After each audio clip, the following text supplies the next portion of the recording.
We're Eternals. We came here 7,000 years ago to protect humans from the deviants. Hello friend, welcome back to multiversal heroes. तो Eternal का final trailer आ चुका है और इसे देखने के बाद बस क्या है बताओ कि कितना एक्साइटेड हूँ इस मूवी को देखने के लिए। तो क्या सब दिखाया गया इस ट्रेलर में, हम उसको एक्सप्लेन और ब्रेक डाउन करेंगे। लेकिन अगर अभी तक आपको नीचे का सब्सक्राइब बटन गुस्से से लाल दिख रहा है तो उस पर मुक्का मारकर उसका गुस्सा उतारा और उसे ग्रे बनाना ताकि आपको हमारी बाकी के वीडियो मिलती रहे। और चलिए अब वीडियो को शुरू करते हैं। तो इस ट्रेलर ने वो काफी सारे सवालों के जवाब दे दिए जो कि लोगों के दिलों में थे, जैसे कि इटर्नल अब तक कहाँ थे, वो थेनोस को रोकने क्यों नहीं आए, अब क्यों आए हैं और विलन कौन है। तो इनके थोड़े थोड़े से जवाब इस ट्रेलर में दिए गए हैं। तो आइए बैठिए आराम से और आपको भी थोड़ा एक्सप्लेन करते हैं कि इनमें हमें क्या क्या दिखाया गया और उन सबका मतलब क्या है। ट्रेलर की स्टार्टिंग होती है जेक से। अभी जेक मार्वल कॉमिक में इटर्नल की लीडर की तरह है, उसके पास टेलीपैथी की पावर है और वो इटर्नल जो कि सेलेस्टियल से भी कांटेक्ट कर सकती हैं। वे यहाँ इकरस भी उसे मिलना आए हैं और वो उसे बताती हैं कि 5 साल पहले थेनोस ने यूनिवर्स की आधी पॉपुलेशन को खत्म कर दिया था और 5 साल बाद उन इंसानों ने उन सबको फिर से वापस ला दिया। अर्थ पर अचानक इन सब के आ जाने से उन्होंने वो एनर्जी प्रोवाइड की है जो कि इमरजेंसी की स्टार्टिंग के लिए जरूरी है। अब यहाँ पर इमरजेंसी कौन सा इवेंट है ये तो हम भी नहीं जानते, ये तो मूवी में ही पता चलेगा। यहाँ पर फिर हम देखते हैं कि आसमान से कुछ जमीन पर गिरता है, अर्थ पर काफी गहरा असर पड़ता है और काफी बड़े बड़े अर्थक्वेक और सुनामी भी आती है। इकर्स उससे पूछते हैं कि हमारे पास कितना वक्त है। जेक जवाब देती हैं कि 7 दिन, मतलब दुनिया के खत्म होने में सिर्फ 7 दिन बचे हैं। आप कैसे भी करके इटर्नल को इन्हें रोकना है। इसके बाद हम इस सीन में देखते हैं कि यहाँ पर सारे इटर्नल इस चीज के इर्द गिर्द बैठे हुए हैं जो कि शक्ल से तो कोई सेलेस्टियल की मूर्ति लगती है। अब यहाँ पर यह हो सकता है कि यहाँ पर वो सब इस सेलेस्टियल को कांटेक्ट करने की कोशिश कर रहे हो या फिर कुछ और। सर्सी कहते हैं कि हम इटर्नल हैं, हम 7,000 साल पहले यहाँ आए थे इंसानों की डेविएंट से रक्षा करने। अब यहाँ थोड़ा सा इन दोनों के बारे में बता देता हूँ। तो जो सेलेस्टियल थे वो काफी 1000 साल पहले आए थे अर्थ पर। उसने एप्स पर एक्सपेरिमेंट करके इटर्नल बनाए थे, लेकिन उसके साथ ह्यूमन और डेविएंट्स भी बनाए। अब जो इटर्नल थे वो तो एकदम जबरदस्त है पावर और लुक के साथ, बट डेविएंट्स काफी भद्दे और बुरे दिखते थे, इसलिए वो सब धरती के कोर में कहीं पर छुप गए। अब 7,000 साल पहले डेविएंट्स ने हमला किया था तो इटर्नल उससे लड़ने आए थे। और अब आता है इस ट्रेलर का one of the best moment, जब इकरिस अपने आंखों से लेजर बीम शूट करते हैं डेविएंट्स पर और उड़ता हुआ उस पर हमला करते हैं। अब ये एमसीयू में हम फर्स्ट टाइम देख रहे हैं किसी को अपने आंखों से लेजर बीम शूट करते हुए, वो भी एक सुपर हीरो। तो यहाँ पर ये बिल्कुल सुपरमैन की तरह है और हाँ, इसकी पावर जो है वो ऐसे ही है और कॉमिक्स में भी इसकी ड्यूरेबिलिटी, स्ट्रेंथ, पावर वगैरह सब कुछ सुपरमैन की तरह है। तो आप इसे एमसीयू का सुपरमैन कह सकते हो।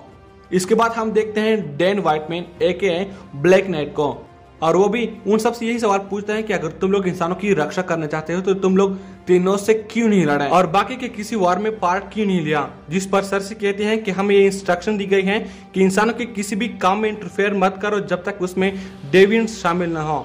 डैन पूछता है कि किस इंस्ट्रक्शन दी है, तो हम जानते हैं कि वो कौन है, वो है सेलेस्टियल्स। और यहाँ पर हम देखते हैं सेलेस्टियल को जो कि काफी शानदार लग रहा है। और हाँ, ये गार्डियन ऑफ द गैलेक्सी वाला सेलेस्टियल बिल्कुल भी नहीं है। इसके बाद इकरिस कहते हैं कि हमें बाकी को ढूंढना होगा क्योंकि कई इटर्नल इस अर्थ पर सेंचुरी से रह रहे हैं पर किसी ने उसे देखा नहीं है, वो सब एक दूसरे से अलग अलग रह रहे हैं।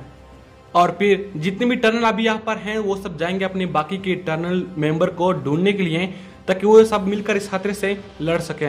यहाँ पर वो पहले जाएंगे किंगो के पास जो कि अब एक बॉलीवुड सुपरस्टार बन चुका है।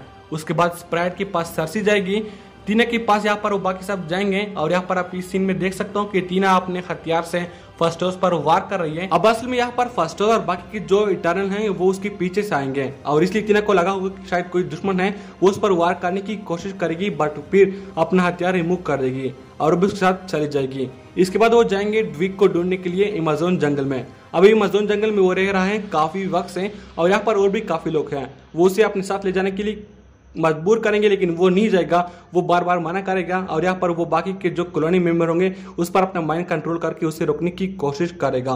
और यहीं पर डेवियंस का हमला भी होगा। डेवियंस के हमले के बाद यहाँ पर मक्कारी, ड्विग और बाकी के जो इटर्नल होते हैं, जब वो सब मिलकर इकट्ठा हो जाते हैं तो वो अपना स्पेसशिप ढूंढने के लिए यहाँ पर फर्स्टोस अपना मैजिक का इस्तेमाल करेगा और उसके बाद वो यहाँ पर अपने स्पेसशिप में बैठकर कहीं पर जाने वाले हैं। इसके बाद इतने कहते हैं कि हम इंसानों से तभी से प्यार करते हैं जब से यहाँ पर आए हैं, और अगर हम किससे प्यार करते हैं तो उसकी रक्षा करते हैं। उसके बाद हम स्प्राइट और डेन को देखते हैं लंदन में, और उसकी तरफ एक गाड़ी उड़ती हुई आ रही है कि तभी सरसी अपनी पावर से उसको गुलाबों की पंखुड़ी में बदलती है। अब ये इसलिए क्योंकि सरसी मैटर को मैनिपुलेट कर सकती है, और मेरे ख्याल से ये तब वाला सीन है जब सरसी आएगी स्प्राइट को अपने साथ ले जाने के लिए, इटर्नल की टीम को कंप्लीट करने के लिए, और यहीं पर वो डेन व्हाइटमैन भी उसे मिलेगा और उसे वो क्वेश्चन पूछेगा कि तुम लोग पहले क्यों नहीं आए।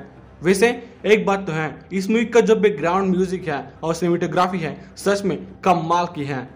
इसके बाद यहाँ सरसी किसी बड़े हॉल में आती हैं, जो कि मेरे ख्याल में कोई स्पेसशिप है या फिर सिलिसियर का कोई जगह हो सकता है, क्योंकि काफी बड़ी है, जहाँ पर वो किसी वाल को छू लेती हैं और उसके बाद काफी सारे डिफरेंट टाइप्स, खूबसूरत ट्रायंगल, सर्कुलर और डिफरेंट टाइप के पैटर्न बन जाते हैं, जो कि जितने भी टर्नल जब भी अपना पावर यूज करते हैं तो उस जगह पर कुछ डिफरेंट टाइप के पैटर्न बन जाता है। तो यहाँ पर होता है गोल्डन कलर का।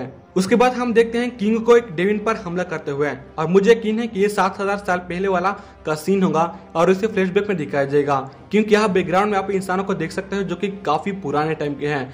और इसी जगह पर हमने पहले भी देखा था जब इकारिस अपने लेजर बीम से किसी डेविन पर हमला करते हैं, इसे पहले भी हमने देखा था। तो यहाँ पर ट्रेलर में जो कुछ दिखाया गया है ज्यादातर फ्लैशबैक में होगा, यानी कि 7000 साल पहले का होगा। अब जरा सोचो कि हमने इस और पिछले वाले ट्रेलर में जो कुछ देखा ज्यादातर तो वो मूवी में फ्लैशबैक में कुछ मिनटों में दिखाया जाएगा, तो बाकी मूवी कितनी जबरदस्त हो सकती है तुम जरा खुद ही सोचो। मतलब क्या क्या नहीं हो सकता।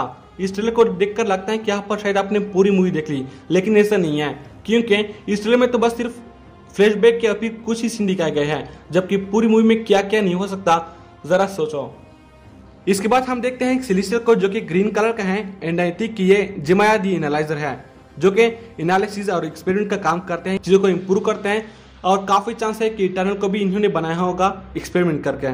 फिर हम टीना को स्टाइल में डेविन के साथ लड़ते हुए देख सकते हैं, जो कि फिर से वही 7000 साल पहले वाली लड़ाई हो सकती है। और उसके बाद हम इकारिस को अपने आंखों से लेजर बीम शूट करते हुए देखते हैं, जो कि काफी ज्यादा उदास भी लग रहा है, काफी गुस्सा भी है। अब ऐसा क्यों है तो मूवी में भी पता चलेगा, लेकिन उसके बैकग्राउंड से पता चलता है कि यहाँ पर ये इजेक के ही घर में है। और उसके बाद हम देखते हैं एक बहुत ही इंटरेस्टिंग सी चीज, जहां हम पहली बार देखते हैं क्रो को, जो कि डेवियंस का लीडर, एक शेप शिफ्टर और टीना का सीक्रेट क्लाव और इटर्नल का विलन है। उन्होंने टीना को अपने कंट्रोल में कर रखा है, क्योंकि यहाँ पर टीना की पूरी आंखें सफेद हो चुकी है, और उसे कहता है कि तुम उनमें से किसी को भी नहीं बचा सकते हैं। सच में ये ना काफी उसमें है, मतलब इसका जो लुक है वो काफी खतरनाक है, एक मॉन्स्टर की तरह, और साथ में इसका जो मतलब क्या बताऊं। और इसके बाद हम देखते हैं इकारिस को कुछ डेविन के साथ लड़ते हुए हवा में, और ये सब कुछ उस जंगल में हो रहा होगा जहां शायद वो सब ड्विग को लेने के लिए आए थे। तो लास्ट में हम देखते हैं कि इकारिस बाकी सब फर्स्टोस के घर पर रुके हुए हैं, और यहाँ इकारिस उसे कहते हैं कि मुझे यकीन है कि तुमने एक बहुत ही महफूज और साफ घर बनाया होगा, और कहते हैं कि ये टेबल किस चीज से बना हुआ है, वाइब्रेनियम से, और अपना हाथ उस पर मारता है और टेबल वहीं पर तोड़ देता है। ये थोड़ा सा कॉमेडी सीन था, और ये मूवी रिलीज होगी 5 नवंबर को। ओके, तो ये सब था जो कि हमने ट्रेलर में देखा, और इसके देखने के बाद मैं काफी एक्साइटेड हूँ कि मूवी में क्या क्या नहीं हो सकता, क्योंकि इनमें जो कुछ दिखाया गया ज्यादातर तो 7000 साल पहले वाला फ्लैश पे होंगे और कुछ जंगल में है। बाकी मतलब आप सोचो कि मूवी में क्या क्या नहीं हो सकता सच में। तो आप लोग इस मूवी के लिए कितना ज्यादा एक्साइटेड हो कमेंट सेक्शन में जरूर बताइएगा। साथ में अगर अभी तक आपने वीडियो को लाइक और चैनल को सब्सक्राइब नहीं किया है तो यार किसका वेट कर रहे हो, तो सब्सक्राइब कर दो। और साथ में हमारे नेक्स्ट वीडियो में हम आपको बताएंगे इटर्नल के मेन विलेन के बारे में, उस पर एक पूरी डिटेल के साथ एक वीडियो आएगी, तो चैनल को लाजमी सब्सक्राइब करना। और अगर आप ये वीडियो थोड़ा लेट देख रहा हूँ तो उसका लिंक आपको नीचे डिस्क्रिप्शन में और कमेंट बॉक्स में मिल जाएगा, जाओ और चेक करो। तो आपको हमारा आज का ब्रेकडाउन कैसा लगा हमें कमेंट सेक्शन में जरूर बताइएगा, क्योंकि मैं इस कम्युनिटी में बिल्कुल नया हूं और ये हमारी सेकंड वीडियो है, तो मुझे आपकी सजेशन की काफी सख्त जरूरत है। तो आप लोग मुझे बताओ कि मुझे कौन कौन सी गलतियां सुधारनी चाहिए और क्या क्या करना चाहिए। लेकिन एक बात है कि मैं कभी कभी जब फास्ट बोल लेता हूँ तो वो ऐसे ही है, मतलब नेचुरली। तो आप लोग थोड़ा कोऑपरेट कीजिएगा, क्योंकि इस वीडियो को बनाने में हमें काफी मेहनत लगी है। तब हम जाते हैं और मिलते हैं आपसे हमारे नेक्स्ट वीडियो में, तब तक के लिए टेक केयर, बाय बाय।